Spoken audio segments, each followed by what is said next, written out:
Hello and welcome to yet another episode of Inside Great Minds. This is your host, Adam Outland. And who I'm going to be introducing today is Matt Forastiere. He is the Senior Vice President of Operations for Park Lawn Corporation. A little bit about Matt, such an interesting guest because he's in a very interesting industry to be in, especially right now. Matt is in the funeral and cemetery operations industry. So, as the vice president of all operations, he oversees over 220 locations throughout the US and Canada. Now, he's a fourth generation funeral director. And I think this is so interesting about Matt is not the first, not even the second, but four generations back of funeral directing and embalming. And that's how he began his career while in grade school. So learning from the bottom up from his family funeral home business in Springfield, Massachusetts, Matt was able to hone customer service skills in the hotel and restaurant industry before actually coming in to the funeral profession full-time in 1999. So throughout his entire career, Matt has held leadership positions ranging from single and multi-location management, regional management, and executive leadership. Matt and his wife, Jana, and their two children reside in Sugar Land, Texas today. Matt's become a great friend of mine, so that was a little bio on him. He's also a great client that I've had the opportunity to work with. And so because of that, we're able to go pretty deep into some of the principles, some of his childhood and where he learned some early lessons that he's applied. But I think what's so interesting is, hearing that COVID-19, he was able, they could see the deaths that came in early in the year. I mean, he talks a little bit about what that meant for the location he was managing. But even broader, you get to learn a lot about business from Matt. He's going to dig in and talk to you about decisions he's made, really tough decisions he's made with people and personnel, principles he's developed in terms of managing thousands of people and turning around locations that were not profitable into profitable, dealing with acquisitions and how to handle those new relationships. And he's gained so much respect from his peers, his colleagues, and the leadership at Park Lawn. There's a lot to learn from Matt. He is kind of an A-team player, humble, hungry, and smart all the way through. So I think you're going to gain a lot from this episode. Without further ado, hope you jump in and take away a lot.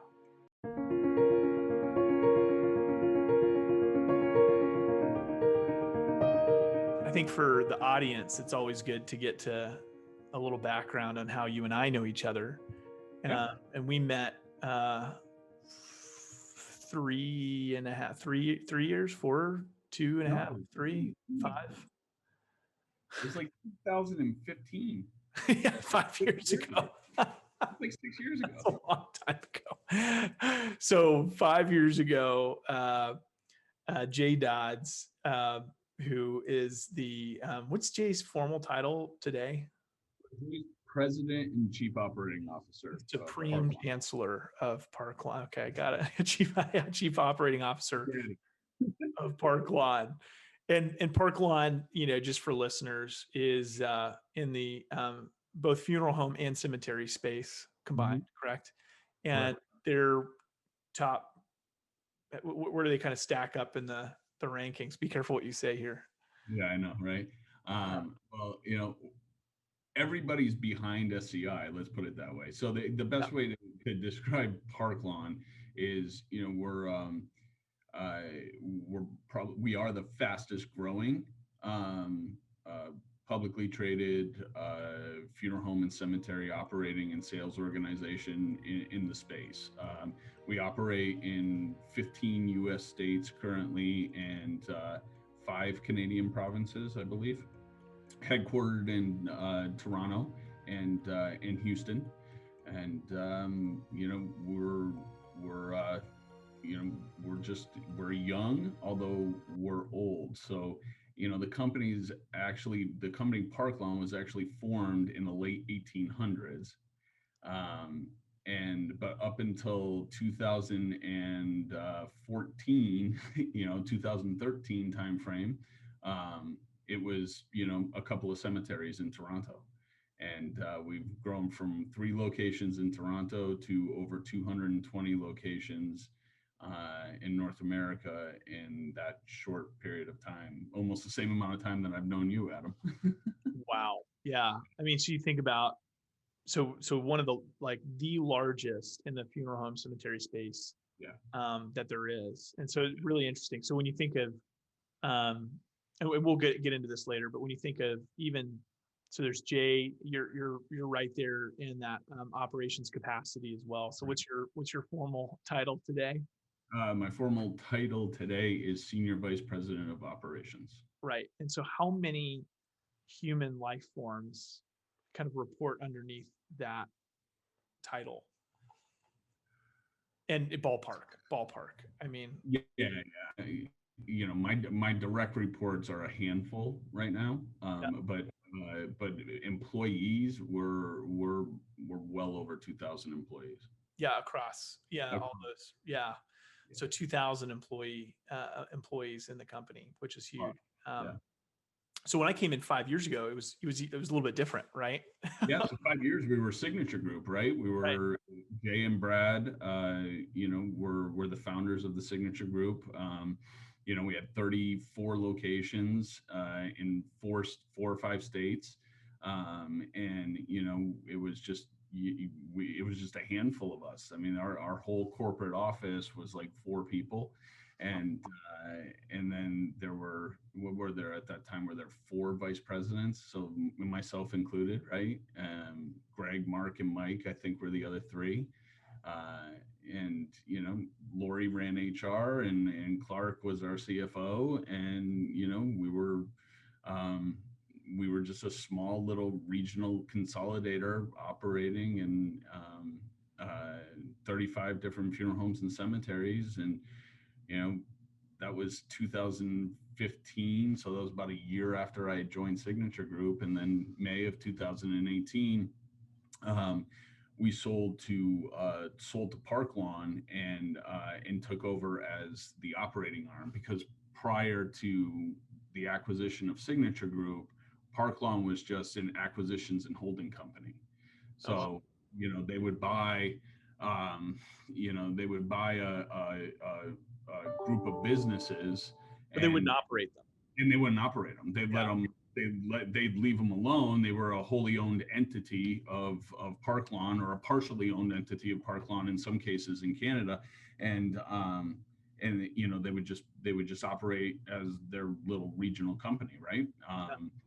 And they, you know, as Park Lawn scaled, they realized, hey, you know, we've got all these, you know, fragmented operations out there, and we're getting pretty big. You know, we really need to pull this all in. And so when they approached Jay and Brad, it was because Jay and Brad and their operating team had proved that, you know, we could go in and, you know, we could purchase a family business or a spinoff from another company and integrate it and operate it. And so in May of 18, we took over operations, and we have successfully integrated every business unit previously legacy owned by Park Lawn, as well as you know, completed some major acquisitions and integrated those acquisitions as we went along. So it's been a really fun ride for, you know, 2 years.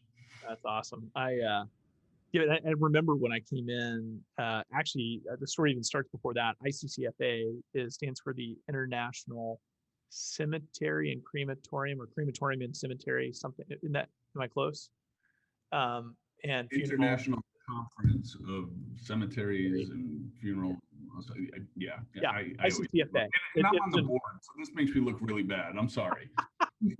Well, you call it that all the time, ICCFA, and organization where that a bunch of different funeral companies and cemetery companies belong to, correct? To gain ideas and kind of as a think tank. We keynoted at one of those events. That's how I got connected to Jay. Jay and I sat down, and I always want to tell this as part of our interview, because, you know, I remember having when you're young, you just have a lot of preconceived notions about a lot of different things. And while we have some listeners that are in the funeral service space, so they know it really well, we have a lot Yeah. of listeners that are not at all connected to funeral services and cemetery. And some of them probably have the same stereotype that I did back then of Yeah. that space, right? You're like, oh man, like that, they just try and get people in. And it's just, and I remember sitting down with Jay, almost like I wanted to work with, or have that opportunity to work, but I didn't know the space super well. Mhm. And Jay and I sat down. I was just so impressed with his character. And in particular, he brought up and said, he was just all about, I want to develop my leaders. Like that was his whole thing. And I was like, wow, like, okay. So, and it was a wake up moment for me, because it was probably one of the moments that I had in my career of, you can come in with stereotypes and biases, and you realize that every industry has horrible people in it. Like there's not a single industry where you can't find Yeah. horrible people making really bad decisions. Yeah. And likewise, there's very few industries where there's not some really brilliant, amazing people doing what's right, and having a principle based approach to business and leadership. And I got that from Jay. I was so impressed with his thought process on developing people and using the business as an opportunity to grow and develop folks. So, and that's where we first connected. And since then, I've just gotten that feel, over the years from the organization collectively. Like that is a big part when you hire someone. And so part of where I wanted to kind of guide our conversation today is just talking a little bit about the culture, not just, of Park Lawn, but particularly the cultures that you've been a part of and what you've created and what you've put your mind around. And so I wanted to ask you, just in your journey, because you've been doing this for our listeners since, like, More than 25 years. I mean, yeah, I worked my first funeral at 10 years old in Springfield, Massachusetts with my dad. I still have the picture of P and I standing in the living room at 6 o'clock in the morning, me in my, you know, J.C. Penney suit or Sears suit, whatever it was, wherever we got it, right? And marching off to go run a funeral. I worked every summer. Um, Growing up, got my apprentice license the day I graduated from high school, um, and uh, and started doing night calls and working weekends all through the summer. what what are what are night calls? So somebody passes away, and you got to go to the hospital or to their house, or the hospice or the nursing home.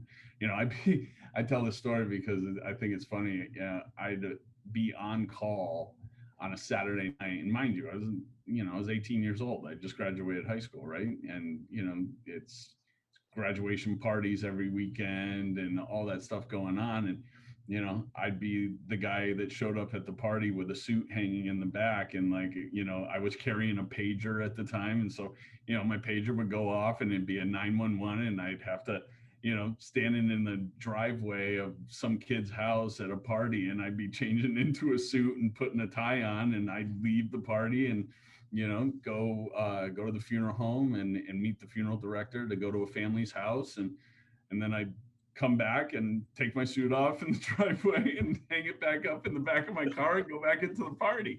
And it was just that's I just grew up. I grew up watching my dad um, just work and you know give to the community and volunteer, and he knew everybody, and everybody knew him, and in turn everybody knew me. So everything I did, my dad found out about it even before I came home, and so it's just Wow. uh, it was a really interesting upbringing in that sense. Um, So there's a there's a lot of pride, right, um, in driving by a building with your name on it, right, and knowing that when your friend who you have math class with or on the football team with, when they suffer a loss in their family, and they come in and they say, hey, we're going to your funeral home because my grandma died, and yeah,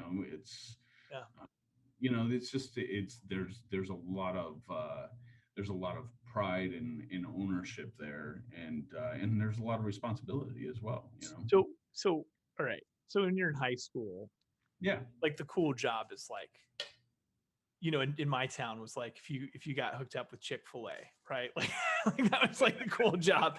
Like how did your friends what was their because it's really abnormal. Like I grew up in a small town. I can't even remember if we had someone in my class whose family owned a funeral like business. It's just so outlandish to me, like that you would go through this change to like go to a funeral. Like what did your friends think about what you did in high school? Like how did they where they're like, oh man, like did they always ask you about like, man, what is it like hanging out with like dead people or like, I mean, You would think, right? But it was just second nature. It was a small town. I mean, I didn't grow up in Springfield, Mass. I grew up in Agawam, Massachusetts, which is across the Connecticut River. And, we grew up there because my father and my uncle decided they were going to build a funeral home in that community. And so my father took his family and said, we're going to go live in Agawam, and that's where we're going to grow up. And, we're going to be a part of that community, and that's how we're going to build our business. And they had been my family had been in business since 1905. I'm a fourth generation funeral director, and this was 1980. So I was 3 years old, right? And hadn't even gone to preschool yet. And my dad and my uncle decided, hey, we're going to grow. Let's grow. There's an opportunity for us to serve more than just the South End Italian community in Springfield, and let's branch out. And so they built that funeral home in Agawam, and that's where I ended up growing up. It was a business decision to live there and to grow up there. So did you so like when you went and actually started working with your dad, was it like just yeah, of course that's what I do. It's like fourth generation. Like there's not it's just this is the path. Like did you ever like think about doing something different? Was it like when your dad brought it up to you, you were immediately like, of course, yeah, I want to do that? No, so I was a terrible student, right? Not because I struggled in school, but because I chose to be a terrible student, right? I was bored. I didn't see the value in it. I just wanted to go out and make money. So, I think, I don't even know. I mean, my kid's not old enough to work yet, but I mean, do you still have to get a work permit? I remember when I had to get a work permit at like 14 years old, just so I could go work. And I did everything. I mean, I pumped gas. I made pizzas, I made sandwiches, I mowed lawns, did, you name the job, I went and did it. And at the same time, I'd work at funeral home, if my dad needed help, or, they had services and they needed somebody to stand the door or park cars. I did those things. When I was 18, I got my apprentice license just to kind of see what it would be like, right? And so I worked that summer. I went off to school. I ultimately came back and decided to try college in my hometown again. Not a great student, so college really wasn't my bag either. But then I ended up leaving, and I left funeral service. I went to Boston, and I got into hotels and restaurants. And I was a concierge, and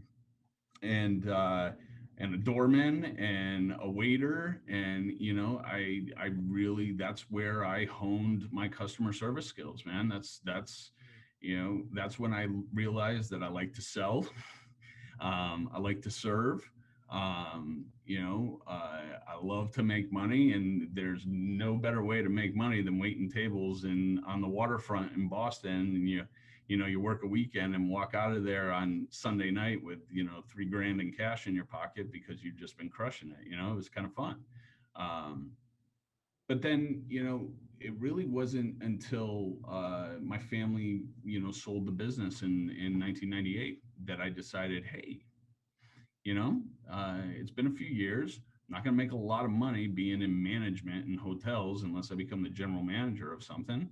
And and the company that they sold to provided opportunity because I could come back, I could get my funeral director's license and try to make a career out of it, and get out of small town Western Massachusetts and have some opportunity. And lo and behold, that's what happened.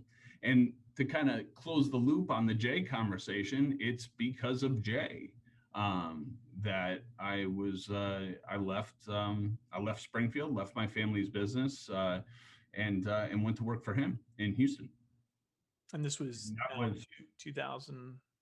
Yeah, this was 2002. I officially moved. I started, working on projects with Jay in late 2001. I would about every other month I'd come down to Houston for a week and spend a week working on a project for him with a team of people, and then one day, and this is one of those things, you never get anything you don't ask for, right? So I walked into his office on a Friday before my car was picking me up to take me back to the airport, and I just said, "Hey man, I don't want to be a funeral director the rest of my life. I want a career. I want an opportunity. I want to learn the business.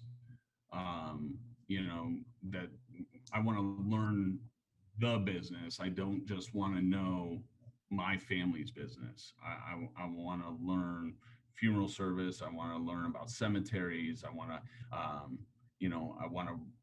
want to be here. And if that opportunity is not there, I mean, I totally understand, but I think I'm going to start looking for other opportunities because I don't want to be a small town funeral director." And he said, "Okay, I understand." And I got on a plane, came home, and about 2 weeks later, he called me up and he said, "Want to move to Houston?" And I said, I didn't even ask how much I was getting paid. I didn't ask what I was going to do. Nothing. I was like, "Yep. When do you need me?" And so the day after Thanksgiving 2002, my brother and I loaded up in a Penske rental truck and drove to Houston. Wow, that's a wild to just make that decision on a whim and move to a city you've never been to before on a job that you haven't even been fully promised yet, just suggested, right? I mean, there was a job. I was going to get here and I was going to do something. You just didn't know what it was. I was okay. I'm coming. So what do you like? You were you said I wasn't a good student, and you said it wasn't because I wasn't smart. I wasn't really motivated to try. So like, what clicked over for you? Because you are incredibly intelligent. Like, what you have to do in your capacity now requires a lot of intellect, a lot of decision making, a lot of strategy, a lot of numbers. And you work with a lot of numbers. I mean, I've seen what you do, and you can crunch some math. And so, like, what flipped over? What was the switch that flipped for you that said, "I'm motivated to do this. Like, I am motivated to like use my capacity and intelligence towards this." Ambition, really. I mean, Sure. And just growing up a little bit. I also, when I came back to the funeral home and got my funeral director's license and worked closely with my father and my uncle, I was still a kid. I was still making mistakes. I was, showing up late to work and just, I was a kid, I was 22 years old, 21 years old, something like that. And I learned some hard lessons. I made some mistakes, and at that time, my father and my uncle had it where my dad would manage his kids, and my uncle would manage my dad's kids, right? So my uncle was my boss, and he was a fiery guy, right? Back in the day, he's not anymore, but he was a business owner, and he would come down hard. I can remember showing up late to work, and him just pulling me in an office and sitting me down and saying, all right, so I'm docking you 3 days pay. Next 3 days, you're coming to work for free. Yeah. And if that doesn't teach you, then I'm going to fire you.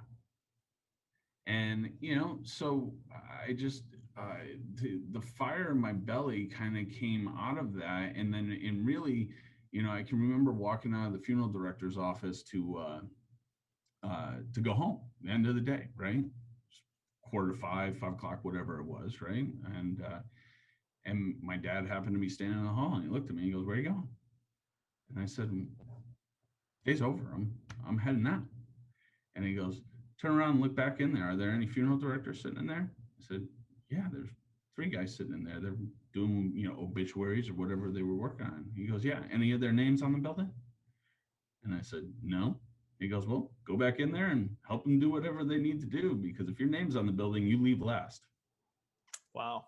If your name's on the building, you leave last. That's a good, yeah. And it was just, so I learned an amazing work ethic from my father that I didn't even know I had learned until I grew up a little bit. It's interesting when your family runs a funeral home, they're on call 24 hours a day, 7 days a week. So, my dad might start the day at my baseball game, sitting in the bleachers. And, even before I have an opportunity to step up to the plate and take my first swing, his pager goes off, and, you go looking for him in the bleachers, and he's walking across the field to the parking lot, because he's got to go, help a family. And that's kind of what you grow up in. So, as a kid, I kind of resented it. Yeah. But then I understood it as I got a little bit older. And especially after I had children, I completely understood what he was doing, right? Yeah. There's nothing scarier than that moment that your wife goes into labor and it dawns on you that, holy cow, I am responsible for this. And I've got to provide for it and feed it and clothe it and put a roof over its head. And it kind of, for me at least, I just always want more. And I want more for my kids. I want more for my wife. I want more for my family. And I want more for myself. And so it just kind of clicked. And I realized, working not only for my family, but then, once I started working for Jay, and he really, started to mentor me and tutor me, and he gave me a lot of rope to hang myself and all those types of things. You start wanting to prove, right? Wanting to prove that you have the capacity, the ability to take on more, to be successful. And then, the naysayers teach you a lot. Do you have some naysayers? Oh, heck yeah.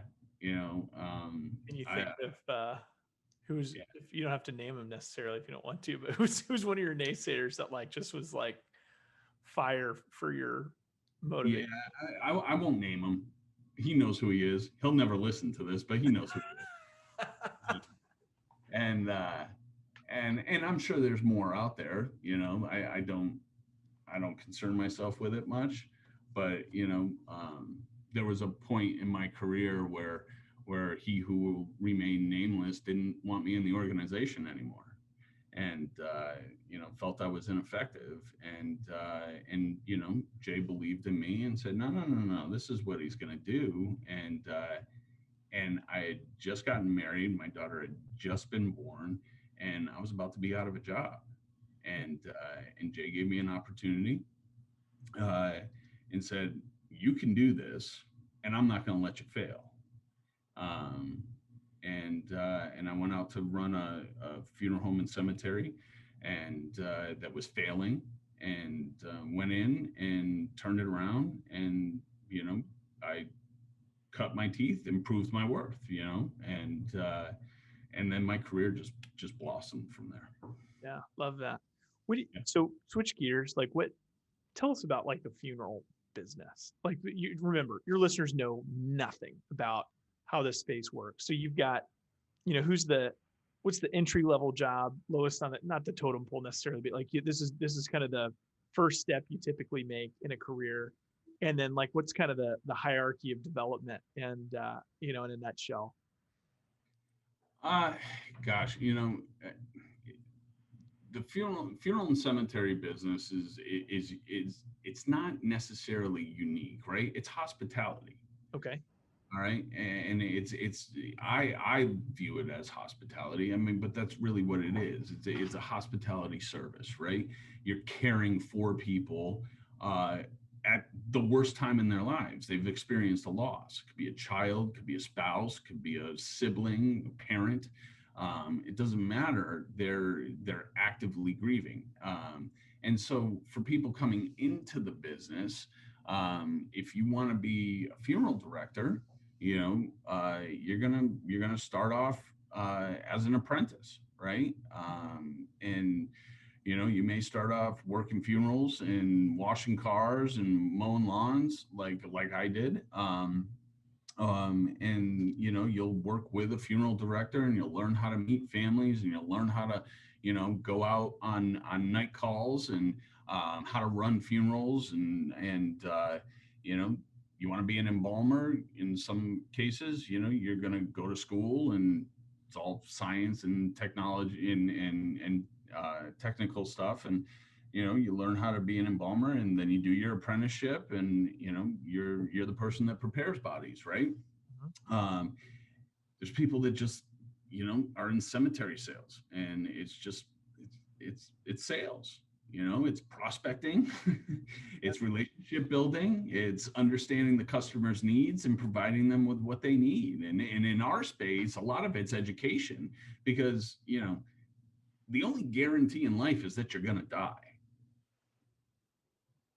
And yet, in the US, especially, nobody wants to talk about it, let alone plan for it. And a lot of what we do is educating communities and educating people on how important it is to have a plan, and how beneficial it is to have pre-purchased that plan, so that when those you leave behind are actively grieving your loss, they're not making emotionally charged decisions, because you've already set the plan up for them. Mm. So And what, now, yeah. sorry, I just, I didn't mean to interrupt. I was just thinking like, also looking at it from like an ownership perspective, like, hey, okay, I'm thinking about getting into the funeral home space. Like what makes a good funeral home and what makes a really bad one? And I know that's very general, and you could think of 18 million, but you've seen so much. I mean, you've run them at the smallest level. You've run an entire state. You've helped acquire, different ones. So you understand a lot about what makes one good and what makes one not good, as an acquisition target even, right? Or, in the community. So like, what are just some thoughts to someone who is looking in from the outside on what is it that makes a good funeral business and what makes one Not not so so good. great? Yeah. Yeah, the people. Hmm. It's the people. Obviously, it's the ownership. There's no question there, right? The owner has to be willing to reinvest not only in their brick and mortar, but in their people and in their community, right? But the people make the biggest difference, because the people are the ones that are touching the customer, right? And if they're not in it for the right reason, if they're not cared for, if they're not taking ownership, if they don't have a reason why they're in the funeral space, then the business is no good. It's just a commodity at that point. And families that are struggling with loss are not going to come back to you. They're going to go to the people that they believe they get the right balance of care and product and merchandise and service from. But it's the people that make the difference in our business. And that's why you see a lot of caregivers that choose this as a second career, right? You see a lot of teachers that choose this as a second career, especially on the sales side. um, you know uh, and the younger generation that chooses this profession, in a lot of ways they just stumble on it. Hmm. It's like there was a period of time then when CSI was all the rage, right? Well, there was a big boom in people going to funeral directing school because they tried to go to forensic science school and they realized how difficult that was, but they thought it'd be really cool to work with human bodies, so they were like, oh, I'll go be a funeral director. and it's interesting why people get into it. My aunt is somebody who had an entire career in education, and in education of the deaf, and then one day she said, I think I'm gonna go into the family business, and so she went to school and got a funeral director's license and became a pre-need salesperson, and ran my family's pre-need program for years. But she was in her 40s when she decided to do it. It was a total second career thing, and she'd been around funeral service her entire life. But you see that happen a lot. But to your question, I mean, it's the people that make a good funeral home, and it's why we focus so much on development and leadership. And because the culture that we create is one of ownership.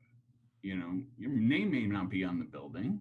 You may not be the actual owner, but you've got the keys, right? And you're responsible for the business, and you need to take ownership of everything that you do. It's not just the general manager that's the owner. It's the funeral director meeting with the family that's the owner. It's the receptionist meeting the family at the front door that's the owner. It's the ownership mentality, in the grave that's the owner, right? Yeah. And you create that ownership mentality, which is what we strive to do in all of our employees. You create that ownership mentality, and there's pride and accomplishment, and families get served better, and that's what makes a good business. And what about what's like the toughest situation you've come across? I mean, you've done, again, lots of acquisitions, lots of different.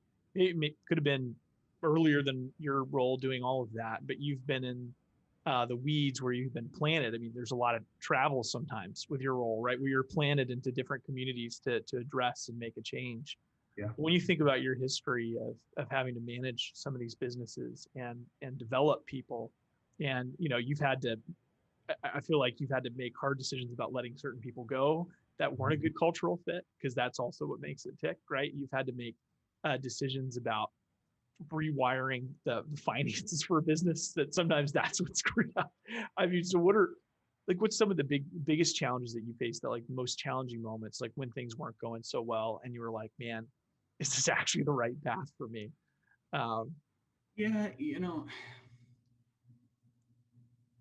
I think that that's an interesting question. I mean, there's challenges in just about everything that you do as a funeral director, right? The easy answer is, the families, you get challenges with families that you serve, or you make a mistake and you got to go to a grieving family and say, I made this mistake. I think those are challenging. When it comes to people decisions, I don't find people decisions very challenging anymore. I think when you have to restructure a business and it requires that you have to reduce headcount, or cut a department, it means people's jobs. That I hate that part. That's really challenging for me, because that person didn't do anything wrong. The business just needed to change, and we don't just change because we wake up in the morning and want to change. We change because the business tells us it needs change, right? It's either in the numbers or it's in the performance or whatever it is. The business tells you what it needs. You just have to identify it and then, execute a plan to create that change. So, but most people that leave our organization, they make that decision themselves. Sometimes we have to give them a hand to leave, and sometimes they do it on their own. But if you're leaving an organization, it's because you made that choice, Yeah. whether it's performance or because you just wanted a different job, right? I think some of the stuff that I've been able to do in my career has been really exciting. There's been a lot of a lot to celebrate. There's been a lot of things that I look back on and sometimes are cringeworthy. I'm like, God, I wish I could do that over again, Um, but I think again, people are the biggest challenge, and people are the reason for our success, and people are our biggest challenge. And it doesn't matter what you do. Um, and what I've learned, the more my career has evolved, is that you can't do it yourself. You can't do everything, and you can't be all things to all people. And so, What do you think? And this is just, vulnerability, but like there's so much that you figured out, but there's, a lot of the folks who listen to the podcast, they haven't arrived yet. Right. And then they hear someone that's in the role of, VP of operations or whatever. And they're like, oh, that person, was always fantastic at everything, and firing, or having that crucial conversations always come natural to them. And so, although we all know that's not true, like there's a lot of development and growth that happens over the years, and that's what this tries to extract. What took you the longest to learn? Like, what's the one thing in your business that maybe didn't come naturally to you day one that you've had to adapt and develop? Patience. Mm-hmm. Yeah. Uh, and the ability to step outside of myself and into somebody else's shoes. So I would say, patience. I mean, you could go back to my early days, and most would describe me as cocky or arrogant, and uh, I don't know, temperamental. That's a good word for it, right? And so, I think for me, having the ability to really to look inside and say, what can I do differently, instead of looking to my people and saying, what can you do differently, Mm. was a big shift in who I am as a leader today. It, where early in my career it was, you can't do that you got to do this, you got to do, and I was forcing, round pegs and square holes. So I think changing that mindset to where, okay, what can I do differently to help you be successful, instead of what can you do differently to help me be successful, was a big one.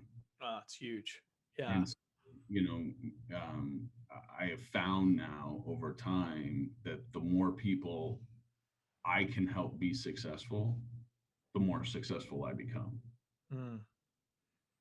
Focus And on their success first. yeah, if you create an environment for people to succeed in, they will. It's still a choice, but most will choose to succeed, right? Because the environment is rich for that. It's there. So, you create that environment for people to succeed in. And, the things that I'm judged on, the financial performance of the business, the market share of the business, all that stuff just comes because you've created the environment for people to be successful in. So naturally, you're going to have a better financial performance. Naturally, your market share is going to grow. You're going to sell more. You're going to serve more, and so that was a big part of my development, was learning that.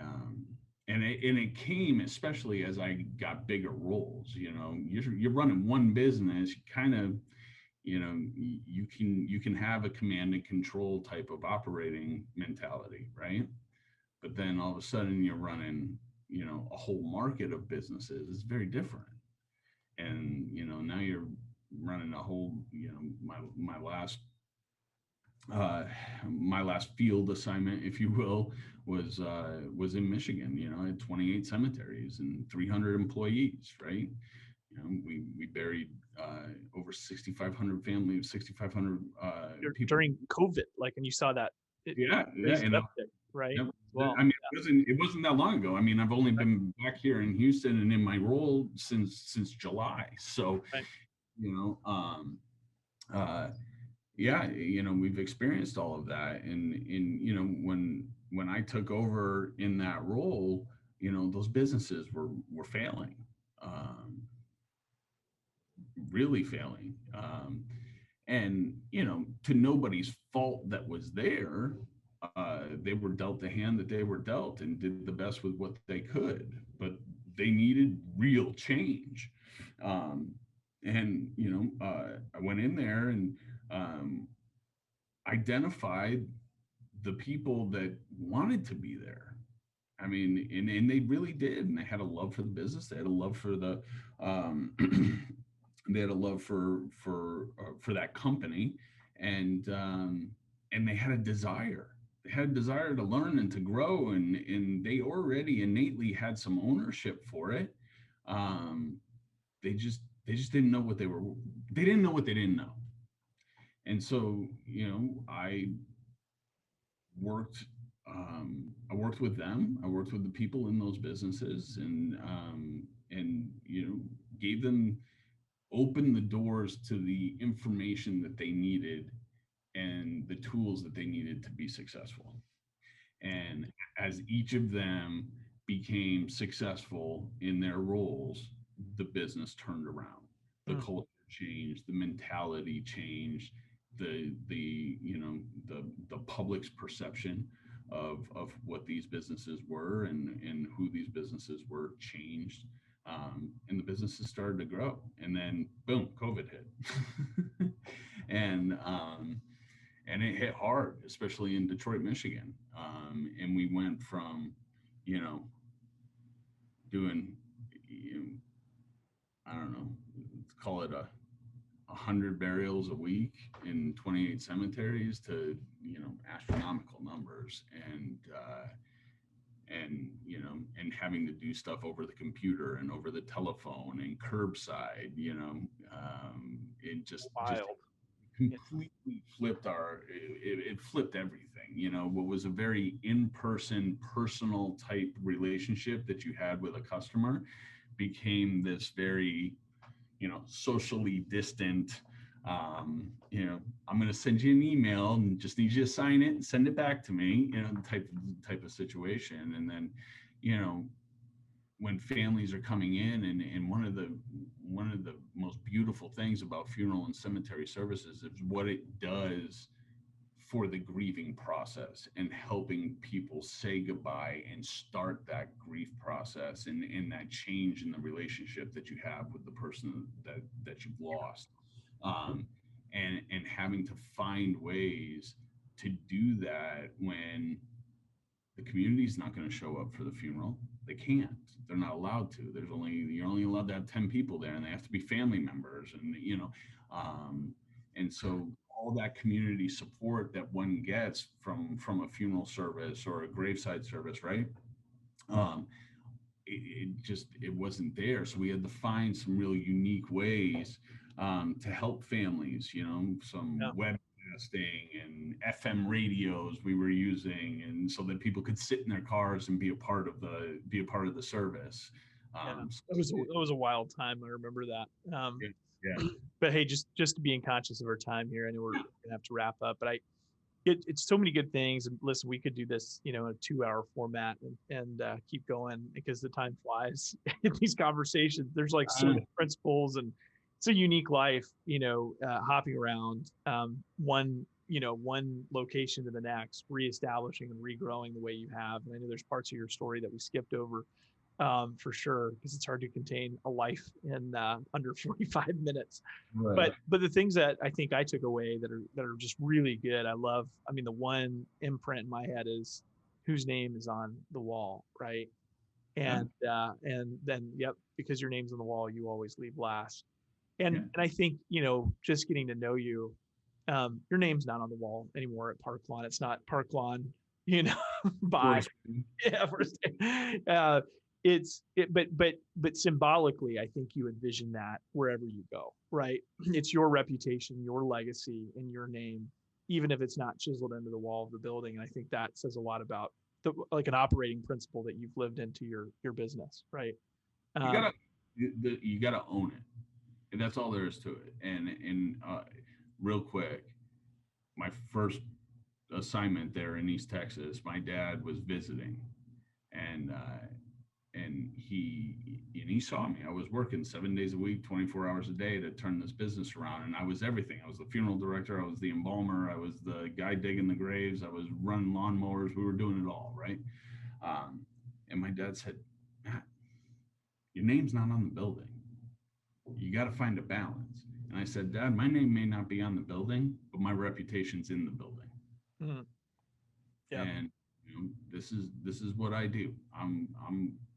I own this.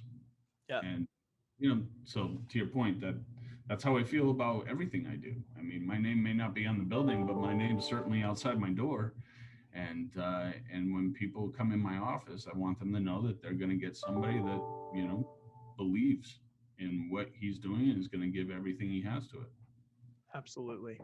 Yeah, I loved it, man. We'll maybe do a repeat episode just to dig in more later and hear more from you. I think if you want to hear more from Matt, you might have to join the ICCFA, but or join Park Lawn.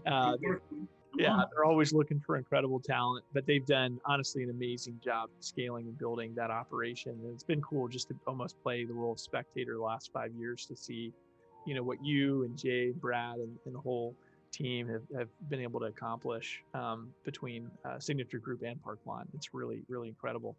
And now you don't have to deal with Michigan snow, and you're kind of a local neighbor in Houston. So you've got 365 days of almost good weather. Almost. Yeah. Yeah. So it's been awesome to have you on the show. If there's some other thoughts or notes, we'll include those in the kind of the show notes. If you just, if there's something you want to direct them to as a resource or books that you recommend, like we always love passing those ideas on to the audience. So we'll throw those in the show notes. Excellent. Awesome. Thank you. Thank you. It's been great. Thanks, Adam. I appreciate it. Yeah, you got it, brother. Awesome. Well, thanks everyone. And until next time.